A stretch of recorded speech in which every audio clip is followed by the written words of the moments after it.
Captain Jessica Morgan stood motionless on the bridge of the ESS Cunningham, her weathered hands clasped behind her back as she studied the holographic display before her.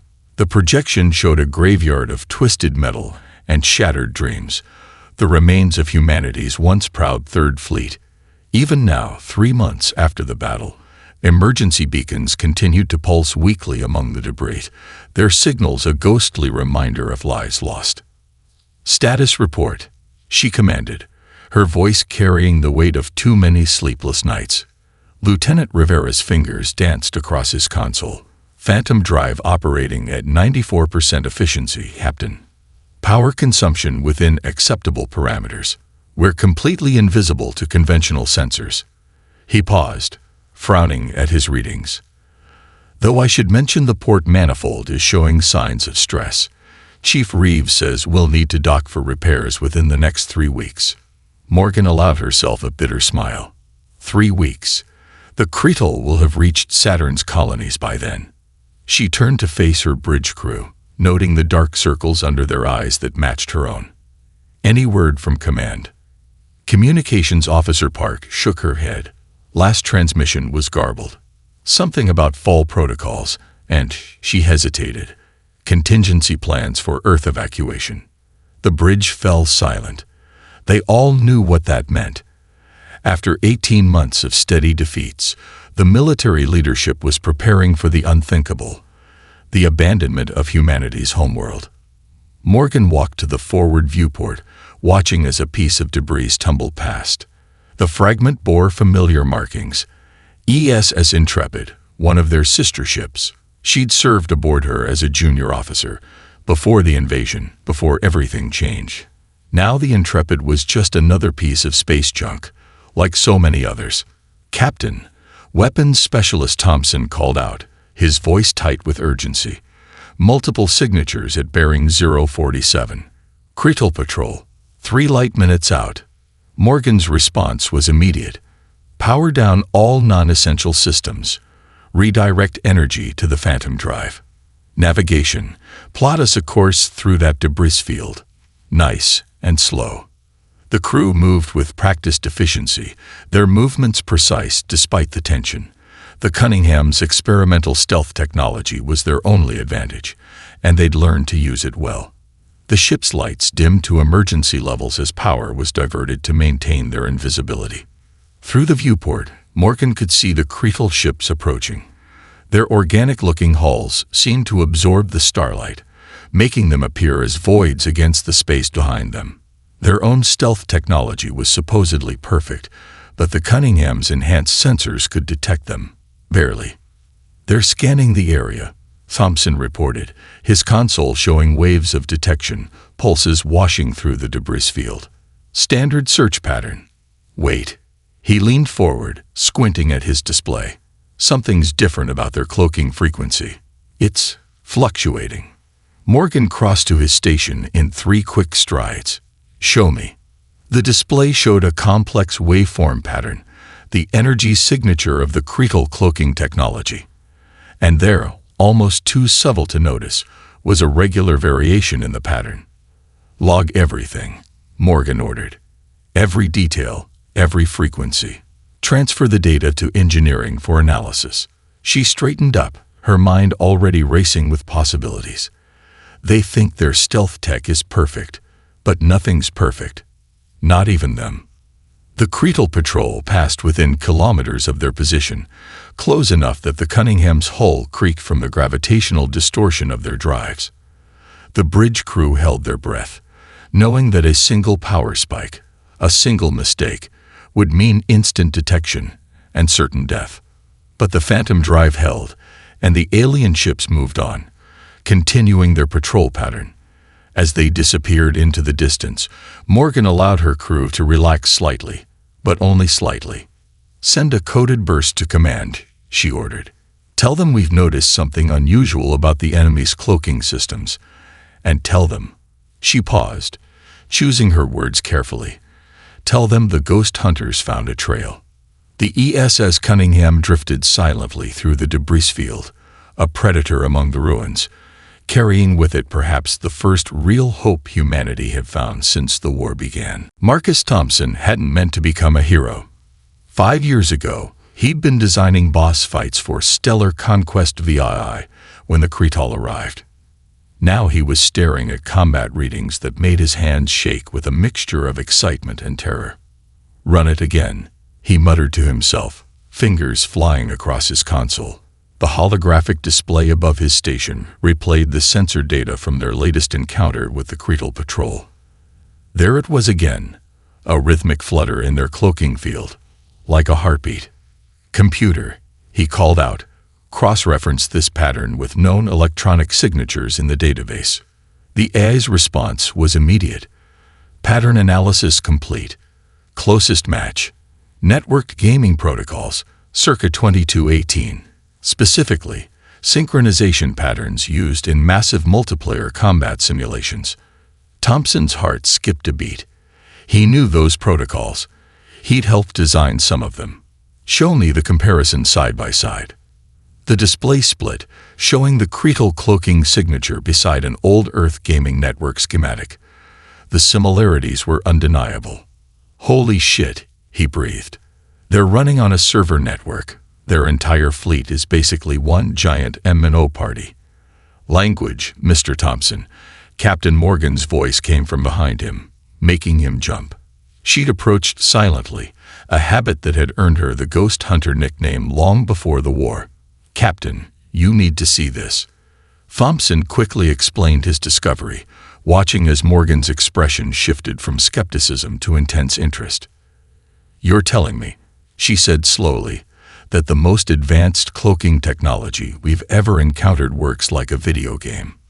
"Not exactly like one, but the principle is similar." Thompson pulled up another display. "Look here, each ship's cloak synchronizes with the others, just like players in an instance. They're probably doing it to maintain perfect coordination, avoid detection, and share processing power," Morgan finished, her eyes narrowing. "But that means they're vulnerable to the same problems as any network. Lag, desync, server crashes." "Exactly." Thompson's excitement was building. "And our Phantom drive, it operates on a quantum frequency that's not too far from their sync pattern. If we could modify it, we might be able to disrupt their entire network." Morgan was already reaching for the ship's intercom. "Engineering, this is the captain. I need Chief Reeves up here immediately. We may have found something." While they waited, Thompson continued analyzing the data. Each new comparison strengthened his theory.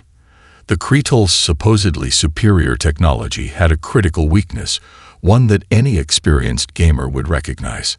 Chief Reeves arrived looking like she'd just crawled out of a maintenance tube, which she probably had. Her uniform was stained with coolant fluid, and her red hair was tied back in a messy ponytail. "This better be good," she grumbled. "I've got half the Phantom drive torn apart for maintenance, and—" "Show her," Morgan ordered.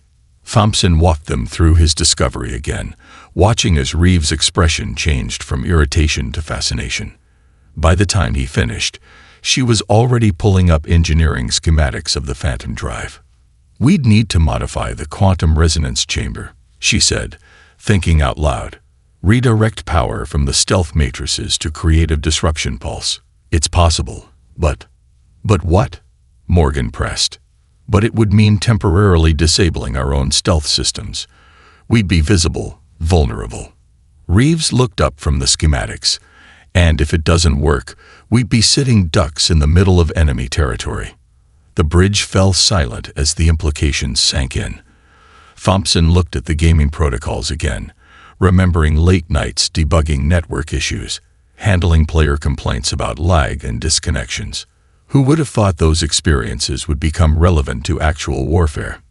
"Captain," he said, breaking the silence, "I know it's a long shot, but this could be the weakness we've been looking for. Everything networked has exploits. Everything. Even alien tech." Morgan studied the displays for a long moment, her expression unreadable. Finally, she straightened up, decision made. "Mr. Thompson, Chief Reeves, I want a detailed plan on my desk in 6 hours. If we're going to roll these dice, I want to know exactly what game we're playing." She managed a grim smile. Time to see if we can trigger the mother of all server crashes. The engineering bay of the ESS Cunningham had transformed into something between a war room and a hackathon. Holographic displays covered every available surface, showing everything from quantum equations to old gaming network architectures. Empty stem-shot containers littered the floor, evidence of the crew's third straight night without sleep. "The problem," Chief Reeves said, jabbing her finger at a complex diagram, "is that we can't just create interference. We need to hit their network at exactly the right frequency, with exactly the right pattern." She looked exhausted, but her eyes burned with intensity. "One mistake, and we'll either alert them or waste our only shot." Thompson nodded, his own fatigue evident in the shadows under his eyes. "It's like trying to crash a server, but instead of sending too much data, we're trying to trigger a cascade failure across their entire network." He pulled up another display, this one showing the Creedle fleet formations. "And we have to do it while surrounded by hundreds of enemy ships." Captain Morgan watched from the corner, letting her experts work. She'd shed her formal uniform jacket hours ago, matching the informal atmosphere that had taken over the engineering bay. "Talk to me about power requirements," she said. Reeves grimaced. "That's the other problem. To generate a pulse strong enough to reach their entire fleet, we'd need to redirect power from almost every system on the ship. Life support, weapons, engines, everything goes to the Phantom drive for about 30 seconds. 30 seconds without life support." Morgan's eyebrows rose. "We can hold our breath," Thompson quipped, then grew serious. "The real issue is that we'll be completely blind and defenseless during those 30 seconds. If it doesn't work." He left the sentence unfinished. They all knew what failure meant. Reeves pulled up a new simulation. "I think I've found a way to amplify the pulse." The hologram showed the Cunningham's Phantom drive, but with significant modifications. If we reconfigure the quantum resonance chamber and link it directly to the main reactor. "You want to create a feedback loop?" Morgan asked, alarm evident in her voice. "Wouldn't that destroy the drive?" "Oh, it'll definitely destroy the drive," Reeves confirmed with a grim smile. "But if Thompson's calculations are right, it should also create exactly the kind of quantum disruption we need." Thompson stepped forward, adding his own data to the simulation. "Look at this pattern. It's almost exactly like a cascading server crash I dealt with back in 19. A small disruption hits the main server, which tries to compensate by shifting load to backup servers, but the shift itself causes more disruptions." He gestured excitedly. "The whole network collapses like dominoes." Morgan studied the simulation carefully. "And you're sure their systems will react the same way?" "The underlying architecture is nearly identical," Thompson insisted. "They might be aliens with technology centuries ahead of ours, but they still follow the same basic principles of network theory. Everything networked can fail. Everything." Reeves ran another simulation, this one showing power distribution. "We'll need to modify the Phantom drive immediately. Once we start, there's no going back. The changes will make it impossible to maintain normal stealth operations." "How long?" Morgan asked. 16 hours for the modifications, maybe 12 if I push my team to the limit." Morgan nodded slowly, then straightened up. "You have 10. I just received word from command. The Creedle fleet is accelerating their timeline. They'll reach Jupiter's orbit in less than 48 hours. The engineering bay fell silent as the news sank in. Jupiter was humanity's last major line of defense before Earth. If it fell. 10 hours, Reeves repeated, already reaching for her tools. "Thompson, I need you to help program the pulse sequence. Captain, we'll need authorization to redirect power from all non-essential systems for the modifications." "You have it," Morgan said. "Whatever you need. Just make it work." As the engineering team sprang into action, Thompson caught Morgan's eye. "Captain," he said quietly, "if this works, we'll be revealing the biggest weakness in their technology. If it doesn't, Morgan finished, none of us will be around to regret it. Let's make it work. The mess hall of the ESS Cunningham had never been this crowded. All 150 crew members packed the space, creating a low murmur of conversation that stopped instantly when Captain Morgan stepped onto the makeshift podium. Really just a stack of supply crates.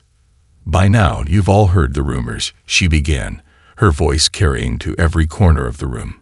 Yes, we've discovered a potential weakness in the cretal cloaking system. Yes, we have a plan to exploit it. And yes, she paused, meeting the eyes of various crew members. It's as dangerous as you've heard. The holographic display behind her activated, showing the modified Phantom Drive schematics.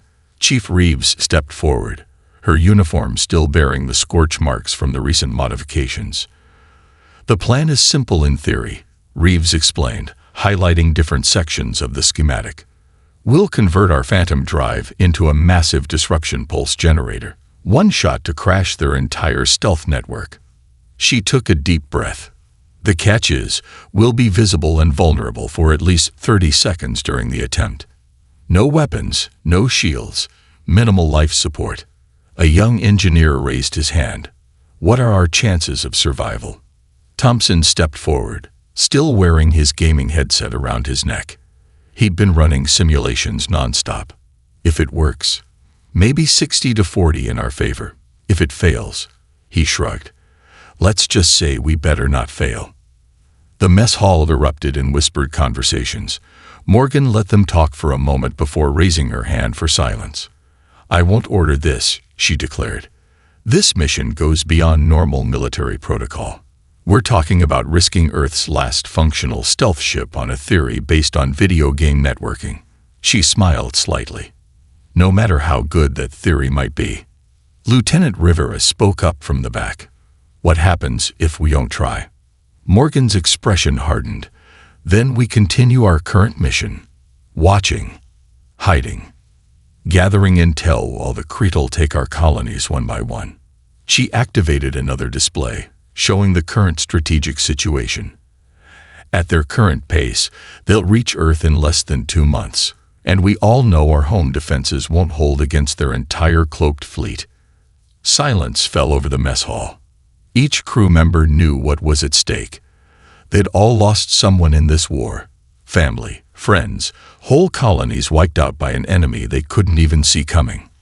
We'll put it to a vote, Morgan announced. Simple majority. But understand this, if we do this, we do it together.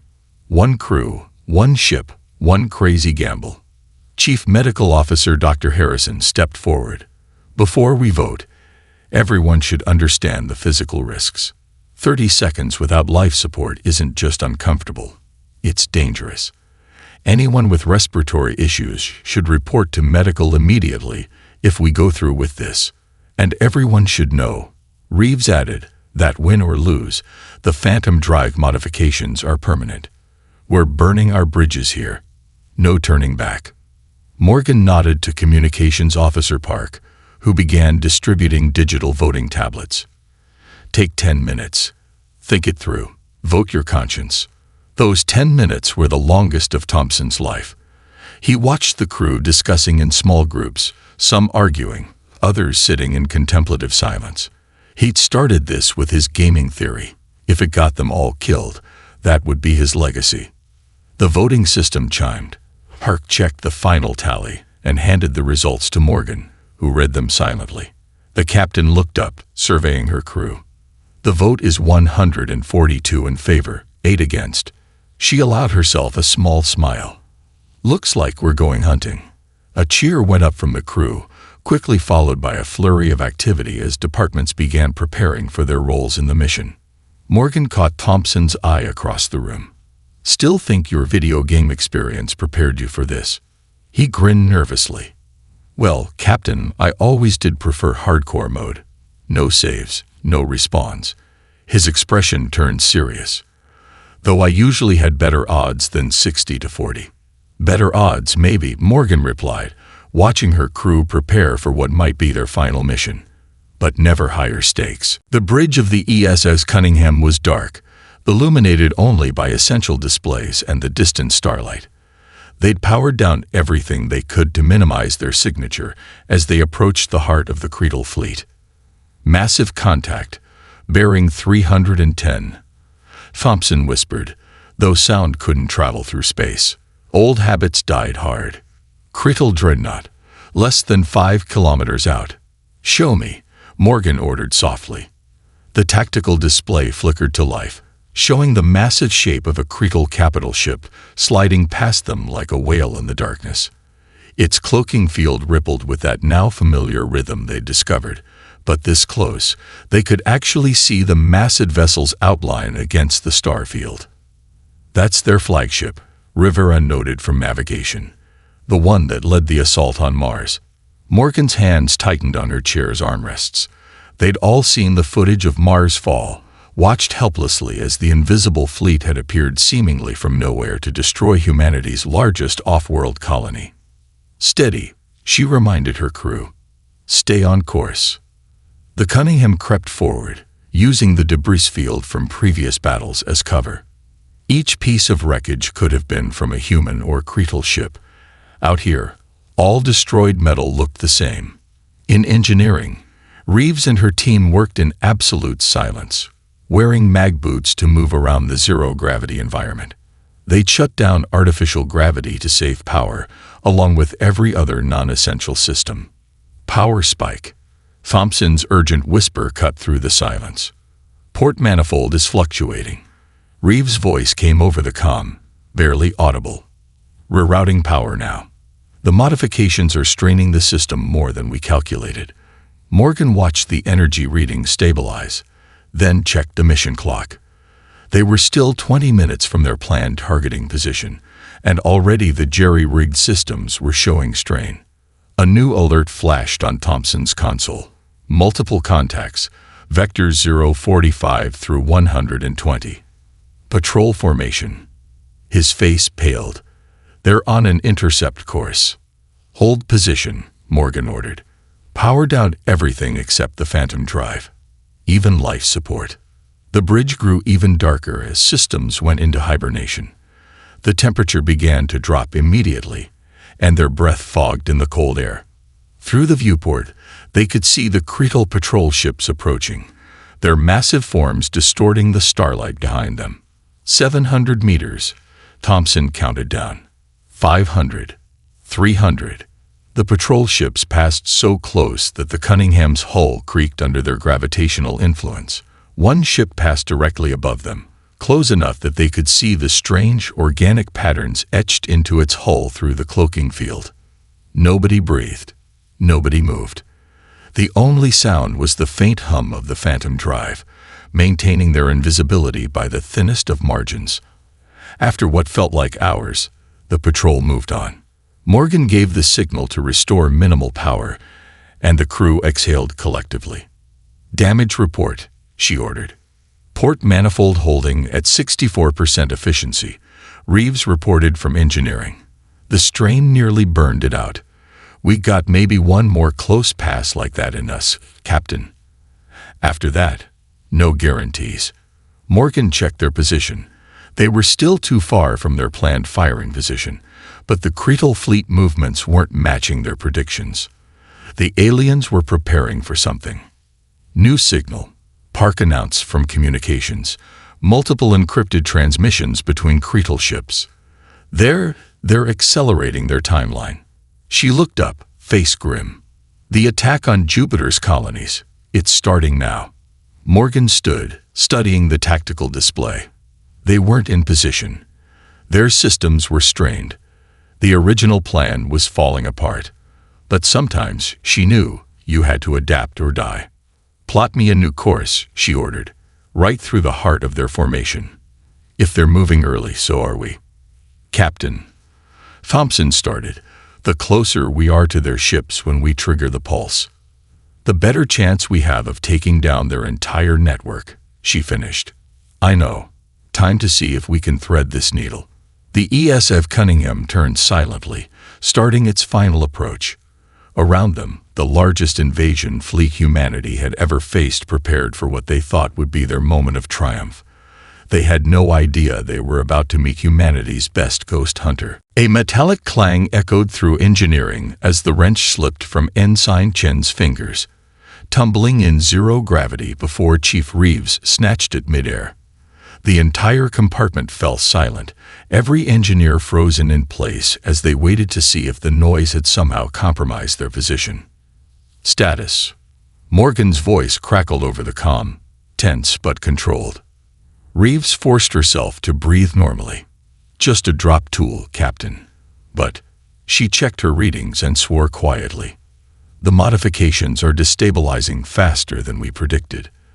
The quantum resonance chamber wasn't designed for this kind of power flow. On the bridge, Thompson's console lit up with warning indicators, multiple Cretal ships changing formation. They're moving into attack positions around Jupiter's orbital stations. Morgan studied the tactical display, watching as hundreds of enemy ships began their careful choreography. Each vessel's cloaking field pulsed in that now familiar rhythm, all synchronized like dancers following the same beat. Time estimate? She asked.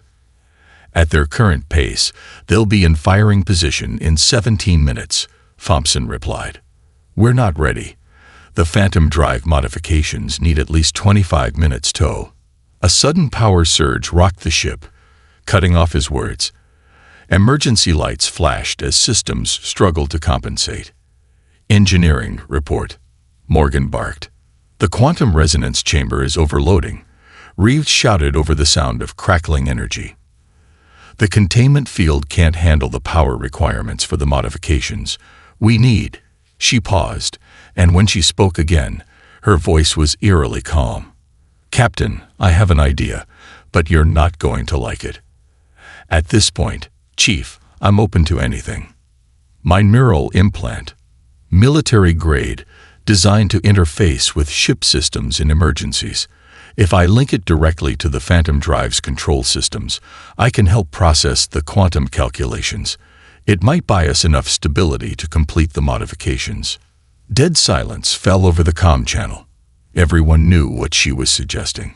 Neural interfaces weren't meant to handle that kind of load. The feedback alone could fry her brain. Absolutely not, Thompson cut in. The power surge would what? Reeves snapped. Kill me? Because we're all dead anyway if this doesn't work. At least this way we die trying. Morgan's voice was steel. Chief Reeves, as your commanding officer. Another power surge hit, stronger this time. Half the bridge displays went dark. Cretal fleet accelerating their attack timeline, Park reported, fingers flying over her console. New estimate, 12 minutes to firing position. Reeves was already moving, pulling cables from a maintenance panel. Captain, you can court-martial me later. Right now, we're out of options and out of time. Morgan closed her eyes for a moment. When she opened them, her decision was made. Do it. But Engineer Thompson, get down to engineering now. Monitor her vitals. If anything goes wrong. On my way, Thompson was already heading for the lift. In engineering, Reeves worked quickly, connecting neural interface cables to the Phantom Drive's control system. The implant at the base of her skull hummed as it prepared for the connection. Thompson arrived just as she was making the final adjustments. This is insane, he said, checking the connection points. The power load will be like running a server farm through your brain. Good thing I've got a thick skull then. Reeves managed a grim smile. Besides, you're the gamer. Don't you always say the crazy strategies are the ones that work? Before he could respond, another alarm blared. 10 minutes to Cretal firing position. Park's voice announced ship-wide. Reeves took a deep breath. Well, no time like the present. She looked at Thompson. Monitor the quantum resonance patterns. The moment you see synchronization, tell the captain. And Thompson, she grinned. If this works, you owe me a drink. With that, she activated the neural interface. Her body went rigid as the Phantom Drive's quantum calculations began flowing through her enhanced neural pathways. The implant at the base of her skull glowed blue-white with energy. The modification countdown resumed, but now each second was marked by Reeves' quiet gasps of pain as her augmented brain processed calculations that would have overwhelmed the ship's computers. The race against time had become a race against human endurance. 2 minutes to Cretal firing position, Park announced, her voice tight with tension. The ESS Cunningham drifted in the heart of the enemy fleet, surrounded by over 200 warships preparing to destroy humanity's last major colony. In engineering, Chief Reeves convulsed silently as the Phantom Drag's quantum calculations surged through her neural implant. Thompson washed her vitals, each spike sending his heart into his throat. "Brain temperature critical," he reported. "She can't take much more of this." "Status of the modifications," Morgan demanded from the bridge. Thompson checked the readouts, trying to ignore the smell of burning electronics and his friend's labored breathing. 89% complete. "We need another 3 minutes minimum." "We don't have 3 minutes," Rivera cut in from navigation. "Cretal ships are taking up final attack positions. The moment they lock onto Jupiter's orbital stations." Morgan stood from her captain's chair, decision made. "We go now." "Captain," Thompson protested, "the modifications aren't." "Now, Mr. Thompson." "That's an order." Morgan's voice carried the weight of command. "All hands, braced for emergency protocols. Engineering, begin power transfer sequence."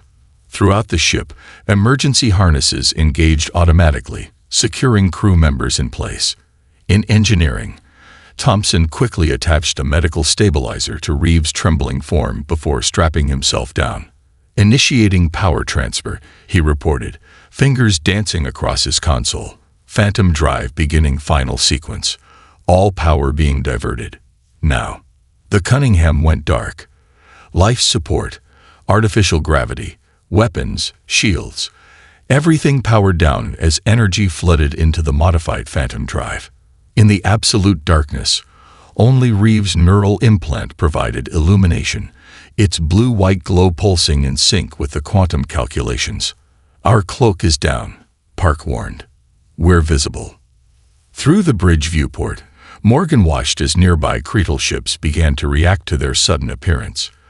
The massive vessels turned ponderously, their weapon ports beginning to glow with charged energy. "Chief Reeves," Morgan called over the comm. "It's time." Reeves couldn't respond verbally. The neural interface had her in its grip, but her hand found the activation switch.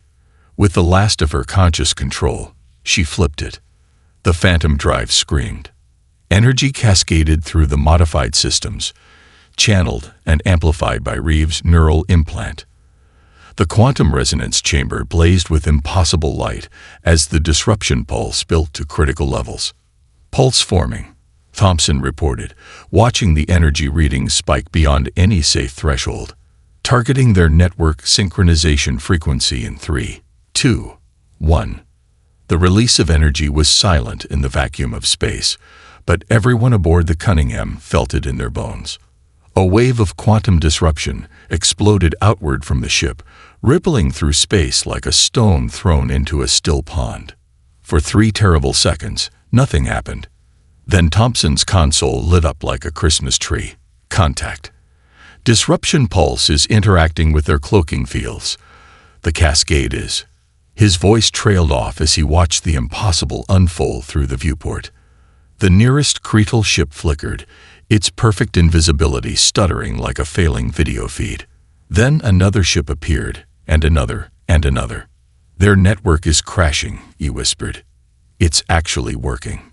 Across the vast space around Jupiter, Cretal ships materialized by the dozens, then hundreds. Their carefully coordinated attack formation became visible all at once, exposing them to every defense system in the Jovian sector. "Broadcasting targeting data to Jupiter Defense Command," Park announced, her voice rising with excitement. "They're receiving confirmation. Defense platforms are acquiring targets." The first defensive salvos launched from Jupiter's orbital stations, striking Cretal ships that had no time to raise their shields. The perfectly coordinated invasion force descended into chaos as their synchronized systems failed catastrophically. On the bridge, Morgan allowed herself a fierce smile. "Signal the fleet," she ordered. "Tell them the ghosts are visible. Time to show them why humanity survived this long." In engineering, Thompson caught Reeves as her neural implant finally overloaded, frying itself out but leaving her brain intact. Barely. Her last conscious words were barely a whisper. "Did we get them?" Looking at the scene of hundreds of suddenly visible Cretal ships being torn apart by human defenses, Thompson grinned. "Yeah, Chief. We got them. Every last one." The battle for Jupiter lasted 6 hours. It would have been shorter, but some Cretal ships managed to partially restore their cloaking systems, flicking in and out of visibility like malfunctioning holograms. In the end, it didn't matter. Once exposed, their technological advantage evaporated in the face of humanity's desperate fury. The ESS Cunningham drifted through the aftermath, running on emergency power, while repair crews worked to restore basic systems.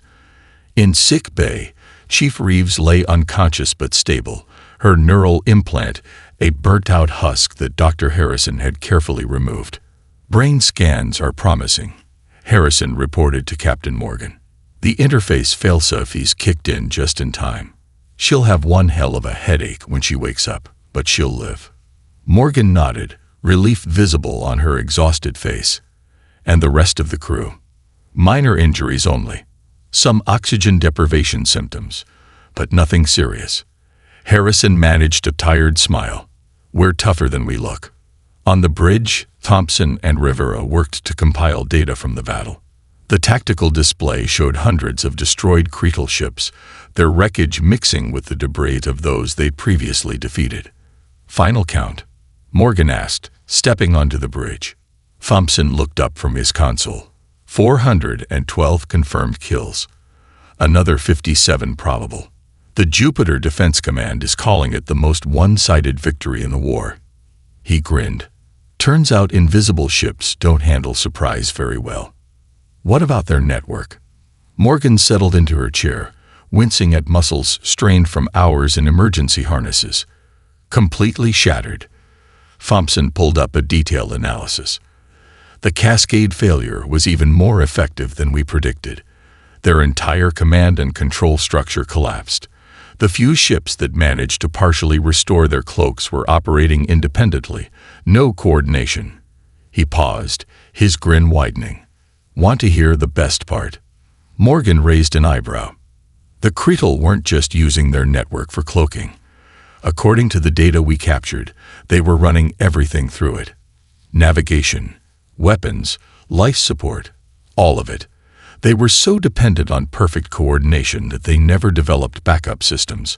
When the network crashed, they lost everything. Morgan finished. No wonder their response was so disorganized.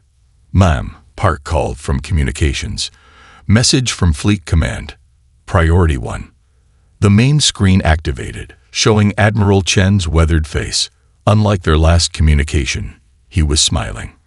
"Captain Morgan," he began, "I hope you and your crew are ready for visitors. Every scientist and engineer in the fleet is dying to examine your Phantom drive modifications." His smile widened. "Or what's left of them, anyway." "Sir, the modifications were largely Chief Reeves' work, and she's currently resting comfortably," a weak voice interrupted. Everyone turned to see Reeves being helped onto the bridge by Dr. Harrison, her head bandaged, but her eyes clear, and ready to explain exactly how we turned their own overconfidence against them. The Admiral nodded approvingly. "Good, because what you've discovered, this isn't just a tactical advantage. This is a strategic game-changer." The Cretal based their entire expansion on technological superiority. Now that we can counter their primary advantage, they'll have to face us on equal terms, Morgan said. "Ship to ship, soldier to soldier." "Precisely." Chen's expression turned serious. "The war isn't over, but today you've given humanity something we haven't had in a long time. Hope." He straightened, becoming formal. The ESS Cunningham and her crew are hereby ordered to return to Earth for immediate refit and recognition. Well done, all of you. After the Admiral signed off, Morgan turned to her crew. Set course for home. Best speed we can manage with our damaged systems. Mr. Thompson, I believe you owe Chief Reeves a drink. The whole crew does, Thompson replied. First round's on me. As the Cunningham limped toward Earth, her crew watched Jupiter recede behind them. The massive gas giant's storm systems swirled unchanged, indifferent to the battle that had just altered the course of human history. Around the planet, defense platforms continued to track down the last few Cretal ships attempting to hide. But they weren't hiding very well. After all, their ghosts had been thoroughly busted.